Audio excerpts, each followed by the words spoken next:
संरचनाएं हैं जो संग्रहालय के महत्व को समझाती हैं और महत्व से ज़्यादा संग्रहालय की जो यूटिलिटी उपादेयता इसको बताती। एक लड़की जापान की, उसको रिसर्च करना थी भारत में स्त्री चेतना, खास तौर से महिला पत्रिकाओं के संदर्भ में कि इनके माध्यम से क्या हुआ, और उसको स्त्री धर्म, सुगृहिणी या इस तरह की पत्रिकाओं की उनको जरूरत थी। वो दो बड़े सेंटर थे हमारे यहाँ पहले, एक काशी और एक प्रयागराज इलाहाबाद।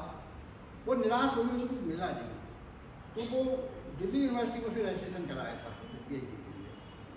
तो बच्चों में दोस्ती जल्दी हो जाती, खासतौर से नई उम्र के बच्चों में, तो दोस्त शुरू करके उनके भाई अब तो वापस जाएंगे, कोई दूसरा टॉपिक चुनेंगे, उसमें कुछ काम करेंगे। निराश थी वो, तो बच्चों ने कहा चलो आज हम लोग फेयर पार्टी लेते हैं, फिर जानी है तो जापान। वहाँ गई तो वहाँ काफ़ी हाउस में टेबलों पर प्राय अखबार पढ़े हैं। काफ़ी हाउस नाश्ते के केंद्र नहीं होते, वो एक तरह से बैठक के केंद्र होते हैं, डिस्कशन होते हैं, बैठे लोग घंटों जवाब दे। तो वहाँ टेबल पर इंडिया टुडे, ये भारत की बड़ी इससे तो सबसे बड़ी पत्रिका इस समय 5 भाषाओं में निकलती है, तो उसका अंग्रेजी संस्करण टेबल पर एक जगह देखा। वो लड़की खुद ही वो पलट रही थी, तो सेंट्रल स्प्रेड जो कहलाता है ऐसा, ऐसे बीच के 2 पन्नों पर सपने संग्रहालय पर एक फीचर छपा था, और उसमें भीतर को बॉक्स बनाते हाईलाइट करने के लिए। तो उस बॉक्स में पहला नाम ही तो गृहलक्ष्मी का दिखा, जिसकी उसे ज़रूरत थी सबसे ज़्यादा। तो सब हो गए, तो उसने कहा कि भाई अब ये जो आप लोग इसका बिल देने वाले थे, अब ये बिल हम दे रहे हैं, क्योंकि हम जापान नहीं जा रहे हैं, भोपाल जा रहे हैं। और उस बच्ची की PhD पूरी हुई, आज वो वहाँ जापान के विश्वविद्यालय में पढ़ा रही है। एक और बड़ी अच्छी दिलचस्प घटना है। एक तो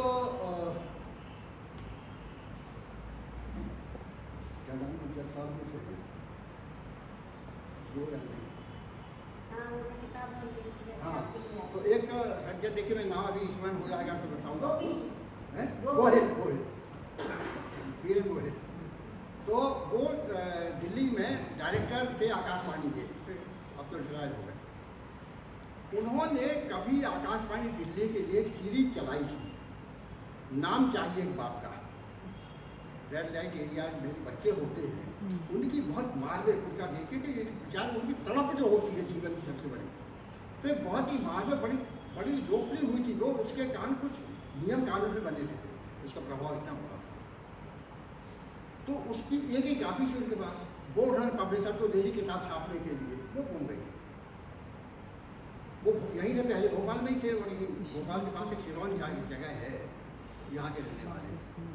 तो यहाँ एक शिव प्रसाद मुखलिस विधानसभा में सूचना अधिकारी थे, तो मुखलिस जी के यहाँ आके वो थे दिल्ली जाती लौटते समय, तो उन्होंने एक कहानी सुनाई, उनकी आंखों में आंसू आ गए, जैसे अपने बच्चे खो जाएं, ऐसे ही तकलीफ को दर्द होने हुआ। तो मुखलिस जी ने कहा कि भाई नाश्ता करो, चाय पियो, तुम घूम गई, बच्चा ही घुमा है ना, मिल जाएगा। तो कह रहे कैसे मिल जाएगा, मजाक उड़ा रहे हमारे। कह रहे भाई चाय तो पी लो फिर चलो। और वहाँ से वो फिर वो यहाँ आए। जब यहाँ आए उन्होंने पूछा कि हमारे हम कहाँ छपी थी आपकी स्टोरी दूर तक, तो कह लगे संडे मेल नाम के अखबार में हर सप्ताह इसका कॉलम आता था। तो उनके बैठो 10 मिनट, वो 15 मिनट बैठे, वो फाइल उठा के उनके सामने रख ली गई, और वो इतने खुश हुए जैसे घुमा हुआ बच्चा मिल जाए। पूरी किताब पढ़ी, उस किताब को फेस में लिखा है उन्होंने। एक और होता है हमारे यहाँ, जो भोपाल रियासत अलग थी, हमारे तो 565 रियासत थी, भोपाल रियासत एक थी। और यहाँ का जो नवाब था वो बहुत चालाक था, बहुत चालाक। मैं 2 बार तो प्रिंस जो उसका राजाओं का नरेश मंडल था, उसका अध्यक्ष रहा था। वो मिलना नहीं, वो चाहता था हम स्वतंत्र बने रहे, पाकिस्तान पे भी हाथ रहे, हिंदुस्तान पे भी हाथ रहे। दिल्ली का आंदोलन चला कि वही सोच मार्च करिए आप हिंदुस्तान में। भौगोलिक स्थिति भी ऐसी थी, कहीं रह नहीं सकता था इसके अलावा। तो उसमें 14 जनवरी 1949, 14 जनवरी 1949 को यहाँ नर्मदा का जो पूरे नर्मदा बड़ी नदी है मध्य प्रदेश और गुजरात, तो यहाँ मकर संक्रांति पड़ रही 14 जनवरी को, उसमें बड़े बड़े मेले लगते हैं। तो एक है भोपाल रियासत का आखिरी कोना था, बोरास के घाट पे एक बड़ा मेला लगा था, वहाँ विलीनीकरण आंदोलन वालों ने सभा रखी, काफ़ी भीड़ हो गई, बड़े जोर जोर से नारे लगाए गए वहाँ, तो नवाब की पुलिस ने गोली चला दी, 4-5 लोग मर गए, घायल हुए। तो उसके एक नेता थे जो वहाँ ऑब्जर्वर पर गए थे, वहाँ सभा को संबोधित करते और देखने के माहौल कैसा है, वो आखिरी सिरा था भोपाल का, उनका नाम था बालकृष्ण गुप्ता। उन्होंने जैसे गोलीकांड हुआ, भगदड़ मची, तो वहाँ पर नारना में कूद गए, पुल वगैरह नहीं लगे थे उस समय, तैर के नंदा पार करी और आज़ाद हो गया था देश, लेकिन भोपाल आज़ाद नहीं था। तो तैर जब वो गए तो भोपाल स्टेट की सीमा से निकल के वो उससे साइड पहुँच गए, वो हमारा भारत था। वहाँ से वो 25 किलोमीटर पैदल गए, वहाँ तार घर मिला, उन्हें घाघर वाला है उस जगह का नाम। जब वो तार घर जो वहाँ गए, वहाँ उन्होंने तार किया। दिल्ली में एक बहुत बड़े जर्नलिस्ट हुआ करते थे, जगदीश प्रसाद चतुर्वेदी, और ये सरदार पटेल के बहुत करीबी भरोसे के थे, यंग थे लेकिन बहुत भरोसे के थे। तो उन्होंने उनको टेलीग्राम किया कि हाँ इतने लोग मारे गए हैं और ये होगा, जो पुलिस है वो डेड बॉडी हैंड ओवर नहीं कर रही है। सरदार पटेल उसमें समझ गया कि बहुत हो गया, उन्होंने गए और जवाहरलाल जी से कह दिया कि जवाहर अब बस हो गया, अब ये नवाब को ठीक ही करना है। वो टेलीग्राम जो है वो अपने आप में एक दस्तावेज बन गया, वो टेलीग्राम भी यहाँ है, हम आपको दिखाएंगे।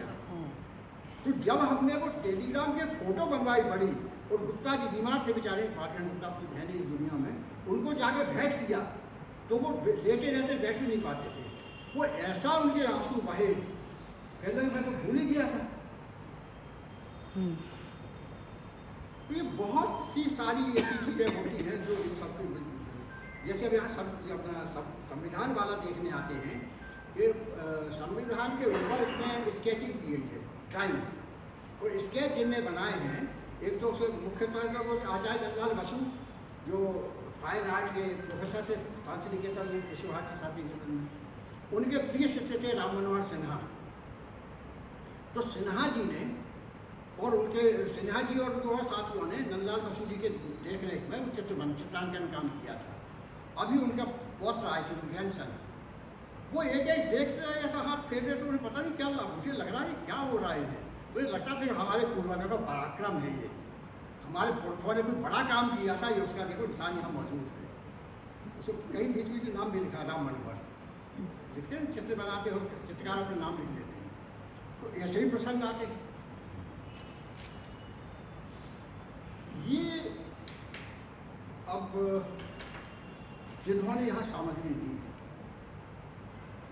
एक हैं सज्जन यशवंत नारायण मोघे, वो भी अब दुनिया में नहीं, पत्नी मिली है, उनके बेटे हैं, वो एयरफोर्स से रिटायर हुए, उनके यहाँ की सामग्री यहाँ आ गई है। अब किसी ने उनसे कहा कि जाके देख तो लो, अभी पता तो करो क्या करते हैं वो लोग इसका। तो जब वो हैदराबाद से वापस जा रहे थे, जर्नी ब्लैक की और भोपाल उतर गए, पति दोनों यहाँ आए। जब उन्होंने देखा कि यहाँ उनका नाम का भी एक सेक्शन है, उनकी तस्वीर भी यहाँ लगी हुई है, और देखा सामान भी उन्होंने जानकारी प्राप्त की, उठा के कापियाँ और किताबें देखी, मराठी का काफ़ी साहित्य उन्होंने दिया था, मराठी भाषा का। जो देखा तो उनको लगा कि हाँ ये तो हम अपने घर में भी नहीं कर सकते थे, ऐसे प्रसंग भी आते हैं। तो आज हमारी संस्था के पास पैसे नहीं, लेकिन हमारी संस्था बहुत मालामाल है, क्योंकि इसका भरोसा बहुत करते हैं। तो जितने भी प्रख्यात साहित्यकार या शिक्षाविद हैं, संपादक हैं, वो चाहे कोलकाता में बैठे हों या चेन्नई में बैठे हों, बेंगलुरु में बैठे हों या आपके राजस्थान और दिल्ली में बैठे हों, उन्हें अपने यहाँ संस्थाएं पसंद नहीं आती, वो अपना सामान यहाँ देना चाहते हैं। 100 साल पहले एक लाइब्रेरी बनी थी 1916 में, वो लाइब्रेरी बनी थी चंडीगढ़ लाइब्रेरी आगरा में। 100 साल बाद 3 पीढ़ियों ने चलाया, लेकिन चौथी पीढ़ी में एक ही बेटा था और वो मर्चेंट नेवी में था। उसका मैं कहाँ देखूँगा इसको, तो फिर उन्होंने देश भर में घूमने के बाद तय किया सपने संग्रह, तो सपने संग्रह होगा। आगे लाइब्रेरी 2015